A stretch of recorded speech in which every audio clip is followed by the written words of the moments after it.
All right, guys, welcome back to TCI headquarters. Another Tuesday, another win. Good week. Just a little game this week. It's been a minute since we've done Been a this. minute. Yeah, we didn't get to do one last week. And then we had the bye week before, yeah. We got you this week, though. And actually some cool stuff this week from the interviews. I guess, Davis, let's start off with Monday. We had Elliott, Venables. Today we got Tyler Venables, and we had a bunch of players yesterday. I guess I'll summarize what I heard from Elliott as a lot of the same old, same old.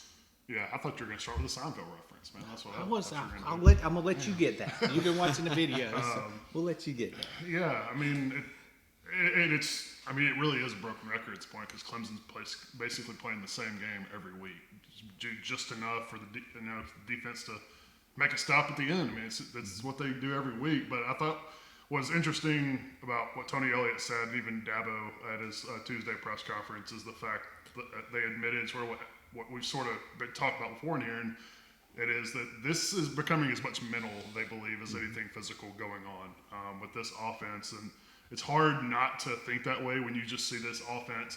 Number one, the talent's younger, some of it's more inexperienced, but it's still talent. These are still 4 or 5 star guys that they recruited and signed, and they keep making the same mistake, just the blown blocking assignments up front, some of the penalties, the drop passes, some of the botch snaps. I mean, it's just almost a weekly occurrence. And, Tony said, he feels like they're pressing because they're trying to go out there because, again, as much as you want to sit here and say, we want to block out the outside noise, there's a certain expectation with this offense and with this team over the years, and everybody knows they've fallen well short of that, and so you have these players going out there and trying to be perfect and try because they want to do play so much better, perform so much better, and I think it's almost becoming like they get out there and they just freeze almost, and they're not translating what they do in practice over to the game. And so, and they talked a lot about, we've got to try to help them do that. And some of that, even today, Dabo was talking about, the first thing is to do is not read, have them read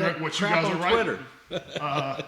Which that's a lot easier said than done, too, which he admitted. But, I mean, that's the biggest takeaway to me is, how do you get them, when it becomes mental, how do you get them out of that funk? Because there's only so much you can do as coaches, because the coaches, you're not the ones going out there and playing. At some point, the players do have to perform between the lines, and I just wonder how much of a mental barrier that is for this offense at this point. Well, and it's been a couple of years since Clemson got off of the social media ban, which they had, that started out as the players putting it in and then kind of continued for a number of years. Last year was the first year they got off of that. Yeah. Didn't go as well. This year, not as well. But, even when they had the Twitter ban, that was the players couldn't post. Right. You can't never stop them from reading. No, exactly. The stuff is there. One thing I picked up from Dabo and from Elliott, they believe that now it's DJ's playing a little better. Mm-hmm. Now they got to get the guys beside him on the offense doing their part. Mm-hmm. And that goes back to what we were talking about with the missed blocking assignments, with the drop passes. DJ, you can't. Some of these design runs can't go anywhere. You're getting worried about 2 or 3 defenders 2-3 yards deep in the backfield, and all you can do is put the ball on target. With the receivers, you got to catch the ball. I mean, obviously the most notable one is the one Justin Ross in the second possession. And he just out near midfield, nobody around him, and hit between and the worst part, the hands. I think it was the 4th down play they kept referencing where they had 3 offensive linemen going one way and 2 going other. They had 2 different plays they thought was happening. I mean, there was, and Dabo and Tony Elliott referenced this. That little pop screen pass they tried to get to Davis Allen, I think on the first or second possession. Joe making his first career start, completely whiffs on a block. They don't even touch him. And then they call a throwback screen, I think later in the first half, and they had 3 blockers out there. And nobody, with one Syracuse defender, nobody touched him. And he gets back there and makes a tackle for loss. So, just execution things. I mean, you got to clean that stuff up. I mean, this is, at the end of the day, this isn't rocket science. Yep. You got to do simple things. I don't know if y'all heard of Joe today. He talked about the plays. I was turning around to kind of see where he was, and I probably shouldn't have done that. It's like, okay. All right, Sam, Dabo today, a lot of good stuff. I know you wrote on a couple of them already. Which one of those you want to start with? Well, I mean, first and foremost, the big news that we had yesterday, I don't know how big you want to consider it, but Joseph Charleston obviously entered the transfer portal. He's somebody who played a lot versus Georgia, but he played sparingly after that, had injuries. Dabo mentioned that there's been so much going on for him, whether it's stuff off the field or the fact that he can't stay on the field. But he said at this point it's going to be. He's become numb to it, and he said at this point, us, the reporters, are not going to report it. It'll just be like, oh, did you hear about it? And it's which we will. We're going to report it. We still Don't report it. And I mean, obviously, Charleston is the second player to leave midseason, but I mean, you look at it, his absence kind of allowed for, guys like Andrew Makuba and Jalen Phillips to really step up, and he kind of just got lost in the pecking order. So that was something that we heard from Dabo today, and it's unfortunate because Joseph Charleston is a talented player, but obviously he may have saw the writing on the wall, and he told Dabo he wanted a fresh start. So I mean, that's what he's going to get, and he'll probably land somewhere on his feet in January and maybe get an opportunity to start. But it probably wasn't going to happen here with the way that Andrew Makuba has emerged, and they have 2 safeties coming in this 22 class that they're excited about. Jalen Phillips has obviously emerged. R.J. Mickens. Dabo kind of hinted that he may not be the last. Yeah, he did.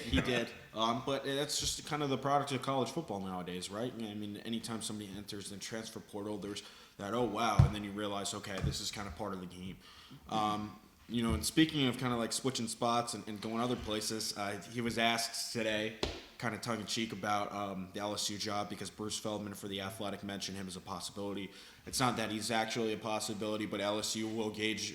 He basically said that LSU will gauge into his interest, make him say no. Obviously, I think we know the answer, and he kind of made that. The only Death Valley he wants to be in is, the one here. LSU's not going to gauge his interest. They know that. They know. But apparently, the AD he said, Phil Kornblue, you be my agent. Let's send everything through you. Well, at least, I mean, his, the buyout's manageable, only $3 million. Yeah. It's not going to happen, but I guess the AD wants to be told no. So, right. I mean, LSU's at the point where they're like, they need somebody, a big name, and they have to go big name hunting. It's not going to happen. They'll get a big name. And that's the reason why Bruce threw exactly. Dabo's because Scott Woodward, the AD at A&M, has a reputation of going big, exactly. and shoot for the stars, so to speak. So, I mean, wouldn't be surprised if you at least called him up and said, hey, Dabo, you interested? No, yes, okay. I told him to talk to Phil Kornblue, right? Yeah. So. Dabo frustrated about the portal. That's obvious when you hear talk about it. Gavin's actually got a story he's written, which we haven't run yet, but by the time you guys watch this video, we probably will run, which I thought was interesting I'm going to go take a little sidebar here, from Dabo's radio show last night. He was asked about the NL, National Name, Image, Likeness. I should know that. He was asked about that, and he's asked about how do you handle that from a philosophy of you're trying to preach team, and NIL is me. Right. And he was pretty honest, and he said it's very difficult. He says it's made things much more difficult, and they're doing their best they can, but things have changed now, and it's not all about team, which I thought was pretty honest remarks from Dabo. Again, we'll have more on that, but just a lot of things Dabo's dealing with now with the transfer portal and the name, image, likeness, things that he just not the way Dabo would like to see college football world today, but it's that's the world we've got, and he's got to adjust to that. Got to adapt, right? All right, I'm gonna give you a chance to break down all the videos you've watched on Twitter. Okay. I know one of the big things out of press conference today was a little comparison Dabo made to a TV show that a lot of folks are familiar with. Yes, very familiar with Seinfeld. He mentioned the smelly car episode where there was Jerry and Elaine had I guess they smelled an odor in the car after they ate at a restaurant one night, and it just lingered. Jerry took a car wash. He couldn't get rid of the smell, and ultimately couldn't even sell the car because he couldn't get rid of the smell. But basically, Dabo was comparing their offense to that. Said, it just stinks right now. We got to get rid of it. And when he said that, I was like, where did you come up with that reference? Yeah. I mean, he's not wrong, though. No, he's not. But so it was one of my highlights. I'm a huge Seinfeld fan, so it was fun to incorporate. So how many clips did you find on that? A couple, 2 or 3, yeah. But in all seriousness, he went and dove into the fact that this is again he believes this is becoming mental for these players. It's up to the coaches ultimately to try to help them do that and try to snap out of that and ultimately took responsibility for it. Said it's all on me. Players' performance is on me, and what you're seeing out there is a reflection of us and how we're coaching them up, and they got to be better. And you do, because there's technically they're still in contention in the ACC right now. They don't control their own destiny, and if they lose this week, they're done. Yep. It's over. So, and you're going up against a Pitt team that's scoring almost 50 points a game. So, scoring the teams ain't going to cut it this week. They got to be better. Yep. Scored, I think, 28 against Virginia Tech on the road in a very, very difficult place to play. Yeah. So, I mean, and that's what half of their season average, basically. So you're talking about a Pitt team that even against a decent defense where they don't just explode, they're still scoring almost 30 points a game. And Clemson doesn't sniff nowhere near that against an FBS team. But now the flip side of that is Clemson is not your typical defense. Oh, that's true. Which is one top That's true. 2 or 3 in the country. So it's best against best. Yeah. Saturday afternoon. We'll see how good that Clemson defense is. Dabo and Elliott talked about how this is the best passing game, I guess Venables, that they're going to face so far this year. So we're going to find out a little more about that. Sam, what's some of the other things you heard from Dabo today? I mean, just, speaking on that, I mean, he basically said that they're, I mean, from Pittsburgh's point of view, this is the best quarterback that they're going to face this year, best offense. Tyler Venables also talked about obviously we'll talk about it when we talk about Pittsburgh, but they talked about just how difficult of a matchup they're going to have. So obviously I think, that they know what's ahead, they know what's at stake. They're going to have to put points on the board, right? So I think we kind of heard, Davis and I were talking earlier, we kind of heard a different tune from Dabo, whereas more so he wasn't, really getting unraveled at any of the questions. More so that he's kind of just, they've kind of accepted the reality of their situation and what it is. And I mean, they've been able to eke out wins here and there, but as we mentioned, scoring in the teens isn't going to cut it, and they have to finally get their offense going. And Dabo took accountability for the offense today. He kind of said the buck stops here at his feet. He knows that. He's always known that, and it's kind of just the way things are. And he talked about how he pretty much said DJ did not play very. I mean, I feel like that's the first time we've heard him say, but he said that DJ has not played very well in the first couple of games. And there's Boston College and Syracuse. He took strides and made progression, but obviously the pieces around him didn't. When there was things going right where DJ wasn't excelling, and now it's DJ's excelling and things aren't exactly going right around them. The one thing that he did mention is they do have the running game going, and Think a pretty good stat on that. Think about how you want, but he said that they're averaging as much rushing yards per game as they did in 2016 when they won the national championship. 4.3 yards per game, I think. Per carry. Per carry, yeah. Per game, that would not be not per game. That would not be great, right? And Maffa and Pesa have been, that kind of 1-2 combination that they've been looking for that they weren't really able to get.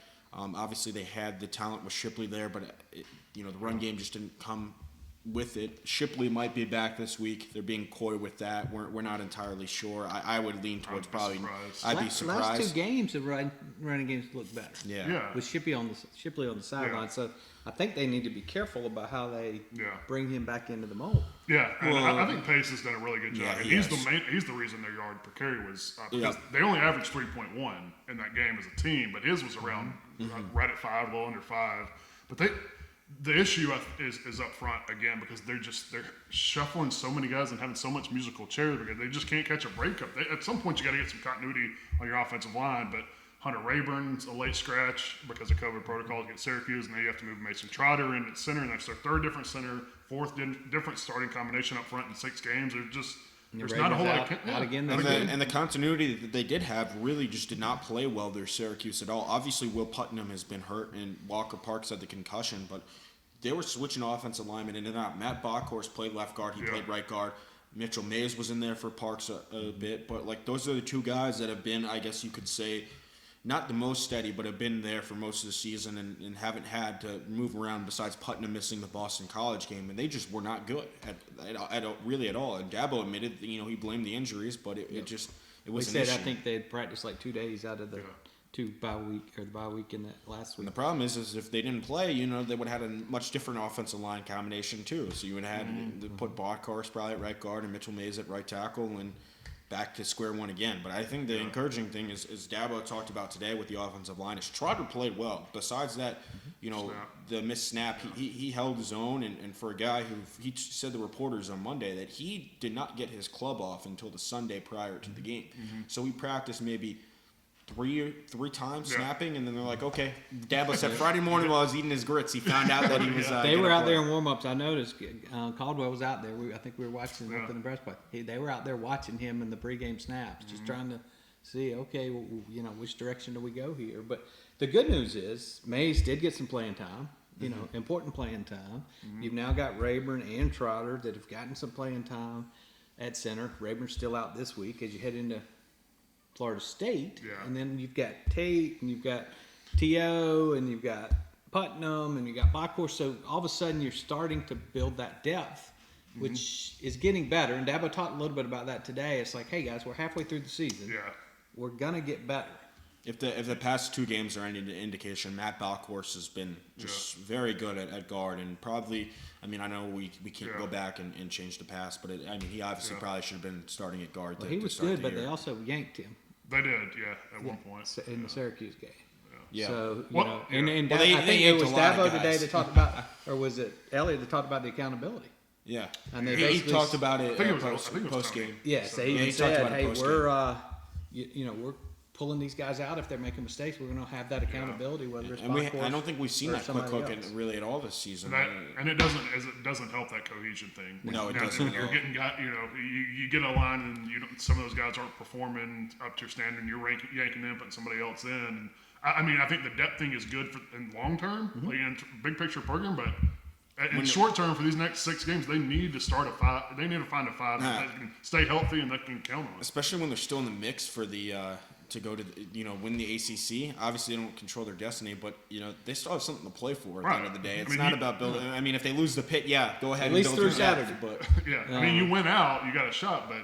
Yeah, well, I'm always looking for the silver lining. I'm always looking ahead, so I like seeing those guys get that PT, because I think most Clemson fans would say this season's basically a wash already since you're not going to the playoffs. I know you still got these things on the table we're talking about, but I think fans are looking for signs of, hey, this is going to be a thing that staff can get fixed. Yeah, well, I think just for the moment when they still have the ACC on the line, it's probably best, like David said, to find a starting 5 and stick with it. And I mean, So who's the starting 5 this week? We feel like Putnam in center did well enough. Yeah. Well, I don't think they have a choice at center. I mean, I guess they can move Bockhorst, but the fact that they Putnam back. the fact they started Trotter at center and not Bockhorst tells you that they like him a lot more. Yeah. I think they'll have the same starting combination that they had against Syracuse, and if Putnam struggles again. Then and Dabo alluded to the fact that the concussion, which I guess happened the beginning of the week of practice after the BC game. For Parks. He thought that affected him, which is probably the reason why you saw Mitchell Mays rotate in there as much, because, Walker Parks has been the guy at right tackle all year up until that point. So he said, Dabo said earlier in the week, he's hopeful that them getting back to a full week of practice should help This them. is just me guessing, but if they have a quick hook for somebody, I think it's going to be Putnam, because they're not afraid to put Marcus Tate in there and then put Matt Bockhorst. Yeah, and he's not giving a whole lot of detail about the severity of that. And I just wonder, like, if his foot was black and blue, as Dabo says, he could barely walk on. He said he couldn't even walk on it. How healthy is that foot still at this point? All right, more to come. Hopefully they don't get any late scratches like they did this week. They had to plan. They worked in the bye week. They had everything planned out with Rayburn at center. And I don't know where Trotter was going to be, but he wasn't going to be at center. And then all of a sudden that morning they had to change everything. So, anything else we want to talk about from the 2-day interviews? Nope, I'm good. You good? Just to end with the Seinfeld reference here, I was thinking about it. Your worlds collided a bit today, right? Yeah, that's awesome. Oh, jeez.